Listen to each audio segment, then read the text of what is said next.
you are worshipping a false idol. The Jeep Wrangler is not the king of the trail. It is just a marketing scam wrapped in shiny plastic. While the sheep go broke financing $60,000 toys plagued by glitches, the real gods of off-roading are hiding in the shadows of history. We are talking about mechanical monsters that weren't born for the mall but were forged to carve paths through jungles and war zones. Today we unleash 10 forgotten titans, from unkillable Japanese tanks to European military giants with technology that makes a Rubicon look like a golf cart. Forget comfort, this is pure domination. Smash that subscribe button right now because the king is about to be dethroned. Join the Brotherhood of Real Steel. Subscribe now before you waste another dime on plastic hype. Let's start with the undisputed heavyweight champion of the developing world, the Toyota Land Cruiser 70 Series. While the Jeep Wrangler has undergone complete redesigns to become more civilized for suburban commuters, the 70 Series has remained virtually unchanged in its core architecture since 1984. The vintage heavy-duty models are often powered by the legendary 1HZ 4.2-liter inline-six diesel engine. It produces about 129 horsepower and 210 lb-ft of torque. It's not built for speed. It is built to run on questionable fuel in the middle of nowhere and last for 1,000,000 miles without a rebuild. The real magic lies in the chassis. The 70 Series uses a fully boxed ladder frame with steel rails significantly thicker than anything currently produced by Jeep. It relies on heavy-duty solid axles front and rear, often paired with stiff leaf springs in the back designed for massive payloads. Comparison-wise, if you hit a large rock in a modern Wrangler, you might bend a control arm or damage the steering linkage. If you hit that same rock in a 70 Series, you likely just broke the rock. It prioritizes structural integrity over driver comfort. This vehicle is the backbone of the United Nations, the Red Cross, and mining operations in the Australian outback. It is still in production today for specific markets that demand survival tools, not lifestyle accessories. While a modern Jeep relies on complex traction control sensors and computers that can fail if they get wet, the Land Cruiser 70 Series relies on mechanical grip and sheer engineering overcompensation. It doesn't just visit the wilderness on the weekend, it conquers it daily. It is widely considered the most reliable 4x4 ever made. Before luxury SUVs took over the streets, Nissan built a tractor disguised as a truck, the Nissan Patrol G60. This vehicle is famous for its massive P-Series 4.0-liter inline-six engine, a design originally licensed from Graham Page. It churned out about 145 horsepower, which was significantly more power than the Land Rovers and Jeeps of the 1960s could dream of. It features a 3-speed manual transmission and indestructible leaf springs at all 4 corners. It wasn't about acceleration, it was about relentless torque that could pull a house down. Jeep loves to market their trail-rated badges, but let's look at history. In 1962, a G60 Patrol became the very first motorized vehicle to successfully cross the Simpson Desert in Australia. We are talking about crossing over 100 endless sand dunes in blistering heat. Reg Sprigg and his family completed this journey with no support crew. A modern Jeep might overheat or flash a check engine light in those conditions. The G60's drivetrain is so overbuilt that enthusiasts claim the differentials are practically bomb-proof and unbreakable. The Patrol G60 established the legend of Japanese reliability globally. Unlike the Wrangler, which focuses on wheel articulation for rock crawling, the G60 focused on overland endurance. It offers a ride that is rough, noisy, and purely agricultural, but it guarantees you finish the expedition. While you might see old Jeeps rusting away in junkyards, you will still find G60 Patrols working on farms or hidden in barns, ready to fire up. It proved that you didn't need a V8 to move mountains, you just needed superior gearing. Known in the US as the Montero or Dodge Raider, the first-generation Mitsubishi Pajero was a revolution that purists initially hated. Why? Because it introduced a double wishbone front suspension with torsion bar springs, giving it independent front suspension, IFS. While hardcore rock crawlers mocked IFS for lacking flex, it allowed the Pajero to handle high speeds over rough terrain brilliantly. It was typically powered by the reliable 2.6-liter four-cylinder or the 3.0-liter V6, making it agile and surprisingly quick for its time. While Jeeps are excellent at crawling at 2 miles per hour, they can be terrifying and unstable at high speeds on dirt roads. The Pajero was bred for something else: rally racing. Mitsubishi holds the Guinness World Record for the most Dakar rally wins with 12 victories, and it all started with this boxy platform. The Pajero proved that a 4x4 could be comfortable enough for the family but durable enough to survive thousands of miles of desert abuse. It blended utility with performance. Comparing it to a Wrangler YJ of the same era, the Pajero feels light years ahead in refinement. It featured suspension seats to absorb bumps and inclinometers on the dashboard to help the driver navigate. It's a race car disguised as a boxy wagon. Today, finding a clean Gen 1 Pajero is becoming difficult because people are realizing their value. It offers a unique driving experience that balances daily usability with championship-winning pedigree, something a leaf-sprung Jeep simply cannot claim. Don't let the diminutive size fool you. The Suzuki LJ80, also known as the Jimny 8, is a tiny giant that can embarrass big trucks in the mud. It is powered by a tiny 797cc 0.8-liter four-stroke engine that produces only about 41 horsepower. That sounds pathetic to an American ear, but here's the key number. It weighs roughly 1,700 pounds. That is nothing. It is barely heavier than the doors and hardtop of a modern four-door Jeep. This brings up a crucial lesson in off-road physics. Weight is the enemy. On soft mud, sand, or deep snow, a 5,000-pound Wrangler sinks like a stone. The LJ80 floats on top. It features solid axles, a ladder frame, and a true dual-range transfer case, making it a genuine 4x4 just scaled down.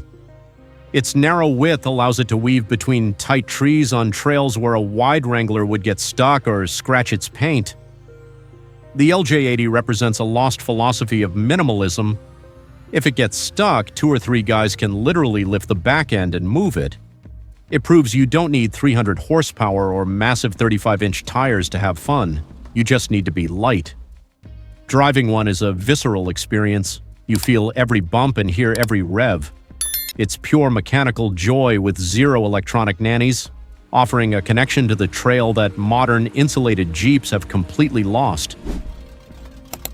We return to America for the hulk of the Jeep family, the Kaiser Jeep M715.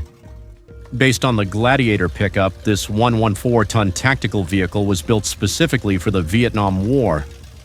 Under the hood, it typically ran the Tornado 230 OHC inline-6 engine. While the engine was innovative, the real story is the drivetrain. It features massive Dana 60 front and full-floating Dana 70 rear axles with a super-low 5.87.1 gear ratio. It was designed to move soldiers and artillery, not pick up groceries. Comparing an M715 to a modern Wrangler Rubicon is like comparing a sledgehammer to a plastic spoon. Modern Jeeps have plastic fenders and bumpers that can fly off on the highway. The M715 is made of thick military-grade steel that you could probably fry an egg on after an airstrike. It has a physical presence that screams, "Get out of my way." It sits high and wide, dwarfing almost everything else on the trail without needing an aftermarket lift kit. While it lacks creature comforts like air conditioning, Bluetooth, or even sound deadening, it offers unmatched structural integrity. This is the real Jeep that the modern brand tries to emulate with their styling cues. Owning an M715 is a commitment. It's loud, slow, and drinks gas like a tank, but it will drive through a brick wall if you ask it to. It represents the peak of the utility era, before 4x4s became lifestyle accessories. Before the Ram TRX ever existed, there was the Power Wagon W300 from the Swept Line era. This is the definition of American blue-collar grit. The W300 was the 1-ton variant, often equipped with engines ranging from the indestructible Slant 6 to massive 383 cubic inch big block V8s. These trucks featured factory suspension lifts, manual locking hubs, and a frame rigid enough to bridge a canyon. They were built for oil fields, forestry services, and heavy construction, not for showing off at the mall. The fundamental difference between this and a Wrangler is wheelbase and purpose. The Wrangler is a short wheelbase vehicle, great for tight turns but terrible for towing stability. The Power Wagon is a freight train. It digs in and pulls. While a Wrangler struggles to tow a small camper without swaying all over the highway, the Power Wagon W300 was designed to haul heavy equipment. It represents raw, unfiltered torque. Today, the Power Wagon nameplate is the longest-running truck name in history, and it owes its reputation to generations like the W300. These trucks are rare now, but if you find one, you have a vehicle that commands respect. It combines the aesthetic of classic 60s design with the capability of a tractor. It's a reminder of a time when trucks were tools bought by workers, not luxury items bought by CEOs. The square body legend. The Chevy K5 Blazer is what freedom looks like when it's 80 inches wide. Built on the shortened CK pickup chassis, it offered incredible durability and parts availability. From 1969 to 1975, it featured a fully convertible top, meaning the entire roof from the windshield back came off. It kept a solid front axle right up until 1991, powered usually by the ubiquitous 350 cubic inch small block V8, making it easy to modify and repair anywhere in America. Comparing it to a Wrangler, the biggest advantage is space and stability. A Wrangler's cabin is cramped. You are constantly rubbing shoulders with your passenger. The K5 Blazer is like a living room on wheels. Its wider track width makes it far less tippy on side hills than a narrow Jeep. Plus, the sound of a carbureted Chevy V8 rumbling through the woods provides an auditory experience that a modern V6 Pentastar can never replicate. The K5 Blazer dominated the market, outselling the Ford Bronco and International Scout to become the king of full-size SUVs. It was the ultimate good old boy rig. While modern SUVs are unibody crossovers that look like eggs, the K5 maintains a rugged, boxy charm that continues to skyrocket in value. It's a vehicle that can crawl over rocks all day and then cruise down the boulevard looking iconic at night. Here is the wild card, the AMC Eagle SX4. It's not a truck, it's a lifted sports coupe that pioneered the future. Decades ahead of its time, it featured a permanent four-wheel drive system using the new Process 119 or 129 transfer case with a viscous fluid coupling. This allowed it to drive in 4WD on dry pavement, something most trucks of that era couldn't do. It combined independent front suspension with a solid rear axle, powered typically by the reliable 258 cubic inch inline six. Why is a car on this list? Because it can go 90% of the places a stock Wrangler can go, but in total comfort. In snow and ice, the Eagle's lower center of gravity makes it safer and faster than a Jeep. While Wrangler owners are freezing in their drafty soft tops, the Eagle driver is cruising in a unibody cabin with plush 80s velour seats. It proves you don't need a heavy ladder frame to dominate winter conditions or light trails. AMC was the parent company of Jeep at the time, and the engineers who built the Eagle eventually used this knowledge to create the Jeep Cherokee XJ, arguably one of the best SUVs ever. The Eagle SX4 is the forgotten father of the modern crossover utility vehicle. It's quirky, rare, and surprisingly capable, making it a perfect choice for the off-roader who wants to stand out from the sea of Wranglers. If you want to win an argument with a Jeep owner, just say two words: portal axles. Enter the Austrian-built Pinzgauer 710 Neppi. This vehicle looks like a loaf of bread on wheels, but underneath, it is a masterpiece. It uses a central tube chassis where the driveshaft runs inside the tube, fully protected from rocks. It features fully independent swing axle suspension and portal axles on all corners, meaning the axle tube is above the center of the wheel. The capability gap here is massive. Jeep owners spend thousands of dollars trying to retrofit portal axles to gain clearance. The Pinzgauer comes with them stock. Powered by an air-cooled 2.5-liter inline-4 engine, it has no radiator to puncture and no coolant to leak. It can climb 100% grade, which is a 45-degree angle. A Wrangler feels top-heavy on steep inclines. The Pinzgauer feels planted and secure, carrying up to 10 soldiers. Used by the Swiss and Austrian armies, the Pinz is the ultimate survival vehicle. It utilizes locking differentials that can be engaged on the fly. While it won't win any drag races with a top speed of around 65 mph, it makes technical trails look like parking lots. It represents European engineering superiority designed to conquer the Alps, offering a level of utility that a standard consumer SUV simply cannot match.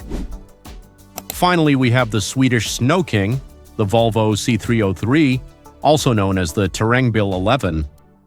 Like the Pinzgauer, it features portal axles for massive ground clearance. However, it uses rigid axles with leaf springs, making it incredibly durable and easier to modify. It is powered by the Volvo B30 3.0-liter inline-6 engine, the same high-torque engine used in their luxury sedans of the era, giving it plenty of power to turn massive tires. The killer feature here is the approach angle. In a Wrangler, the front bumper sticks out, limiting what you can climb. The C303 is a forward control design, meaning you sit directly on top of the front wheels. The tires are the most forward point of the vehicle. This allows it to approach near vertical steps without hitting any bodywork. It features vacuum-operated locking differentials on both axles as standard equipment.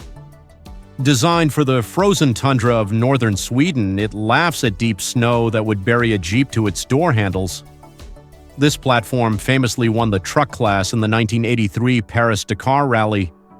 It is ugly, boxy, loud, and weird, but it is undeniably one of the most capable 4x4s ever mass-produced. Driving a C303 isn't just transportation, it is operating a piece of military history that can go absolutely anywhere. So, there you have it. 10 legends that history forgot, but the trails remember. While the Jeep Wrangler is a fine vehicle, it has evolved into a status symbol. These machines, they are tools. They are warriors. Whether it's the simplicity of the Suzuki LJ80 or the complex genius of the Pinzgauer, each of these 4x4s offers a driving soul that no modern computer-controlled car can match. Which one would you choose? The American muscle, the Japanese reliability, or the European engineering? Let me know in the comments below. Thanks for watching.